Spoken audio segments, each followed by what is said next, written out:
Oh no. So many chocolate chips that it's falling apart. It's not a bad problem to have.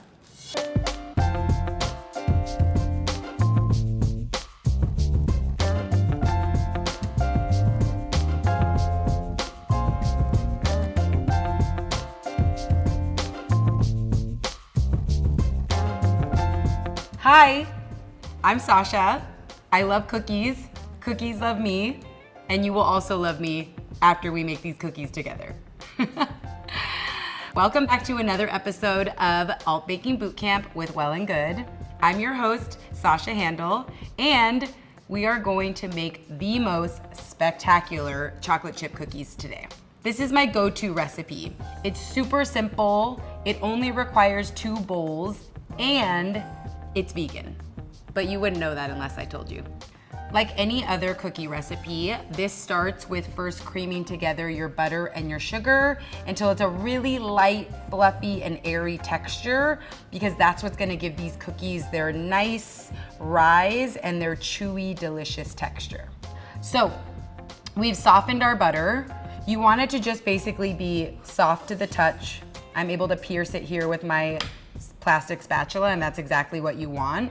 You don't want it to be too melted because you need it to kind of pull the sugar together and then aerate once it starts to mix. So if you have a stand mixer at home, excellent, pull that out now. And if you've got just a handheld mixer, that will also work just fine. If you don't have a stand mixer or a handheld mixer at home, you can still do this. It's just gonna take a little bit more time and a lot more elbow grease, but I believe in you. And these cookies will definitely be worth it. I've got equal parts brown sugar and cane sugar here. You could use coconut sugar if you were so inclined.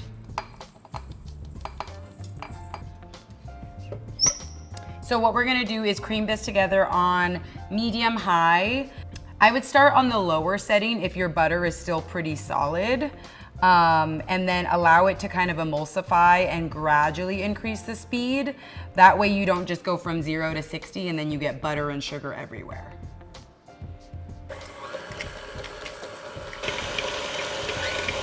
This is looking absolutely perfect. Once you're done creaming together your sugar and your butter, we're gonna add the next wet ingredients, which are your alternative milk. I'm just using almond, and a hearty dose of vanilla extract. If you've got almond extract at home, I love that addition because we are using some super fine almond flour, and when not using regular dairy butter, it draws out this naturally nutty flavor that emulates butter. But if you don't have it, this will also do the trick. Again, when you add the liquid, start slow and then gradually increase your speed to avoid any big splashes of fun all over your face. Ah, I got one. That doesn't need very much time to mix. You just want to kind of get it all combined.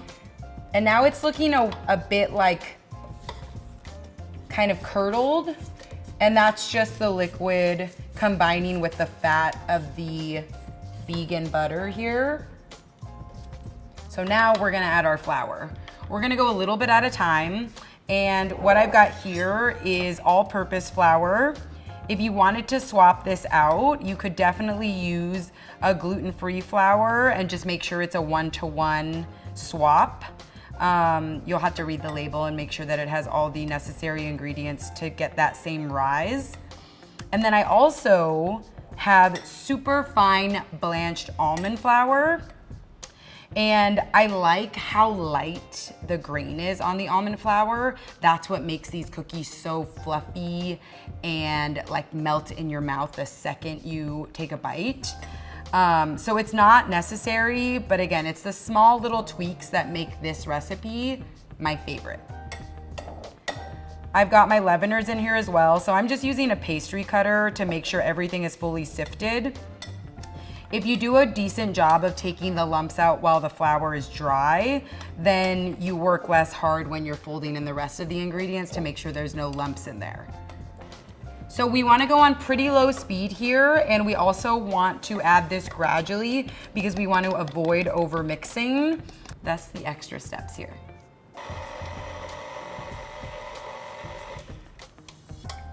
Sweet. Let's give it a quick scrape. We'll add in the rest of the flour, and then we'll fold in our chocolate chips and our pecans. The sides and the bottom of the bowl are imperative to make sure you scrape, especially during the addition of the dry ingredients, because that's when we're adding our baking soda and our baking powder, and you wanna make sure all of the leavener gets mixed in with the dough. Sweet. I'm using both semi-sweet and dark chocolate chip because I like the contrast. I also sprinkle these with sea salt before we bake them off. And so when you get a bite of the dark chocolate and a little bit of the sea salt, it just makes for a marriage in heaven. But you could use whatever chocolate chips you have on hand. You could also, if you're not vegan nor dairy free, you could use milk chocolate. Go in with half of the chocolate chips. We'll fold that in. Folding literally just means taking from the bottom, folding it onto the top, and incorporating what was ever on the top now into the bottom. Very easy. If you also are not a nut person, or maybe you like walnuts as opposed to pecans, that sounds like a lovely swap. And I totally encourage you to do whatever makes your heart the happiest. Oh yeah. Right now, this is looking pretty soft and malleable, which is why the next step of chilling your dough is absolutely imperative. We have to put it in there. You want this to really be speckled with pecans and chocolate chips. The more you see in the dough, the more you're gonna see in the end cookie, and the more, the better. All right, this looks good to me. I'm gonna pat it down, and then we're gonna put it in the fridge for at least 15 minutes. But if you're somehow pressed on time and you just wanna get it into the freezer, then you can do that as well. The longer you chill the dough, the better the bake is gonna be. So the reason why you chill it is to solidify the fat. That way, the second it hits the oven, it is not so quick to kind of spread out and thin out, and rather creates this beautiful form and holds that volume throughout the entire baking process. Science. Now we can get it right into the fridge. Oh, wait, I have something very important to tell you. Because this dough is vegan, you can eat it. There's no raw eggs. There is quite a bit of butter, and technically it's frowned upon to eat raw flour, but I think for R&D purposes, that might be better than the actual cookie. All right, don't eat it all. Chill it first, taste it again, and then we'll bake together.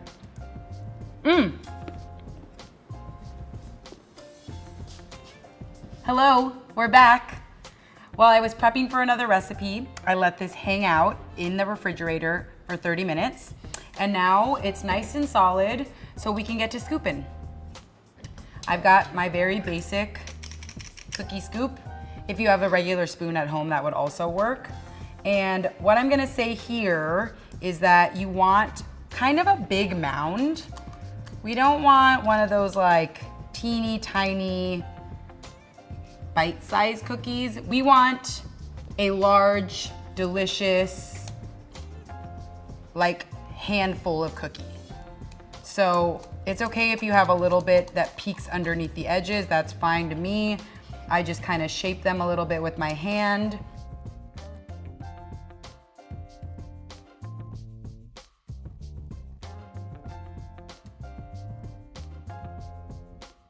These beautiful little mounds of goodness.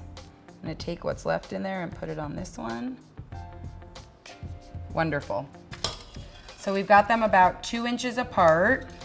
Plenty of room for growth. And now, some sea salt. This is not necessary again, but it is highly encouraged. So we're gonna put them in the oven. We're gonna rotate them in about 5 minutes. We're gonna rotate them a second time in another 5 minutes, and then we're gonna keep our eye on them for the final 3 to 5 minutes. I'll see you in a little bit.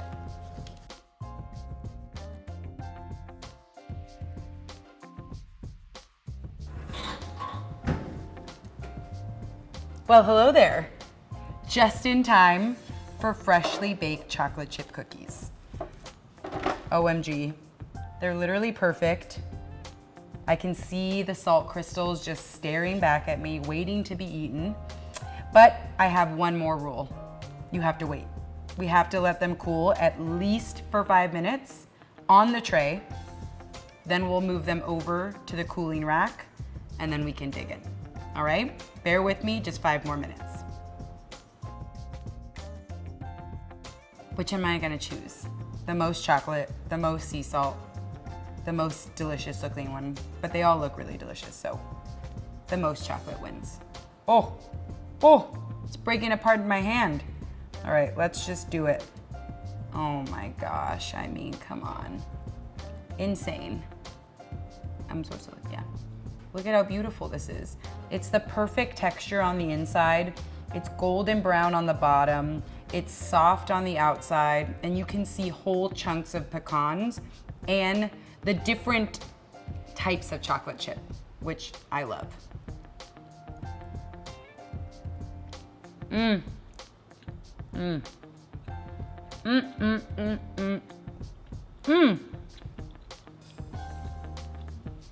have no words.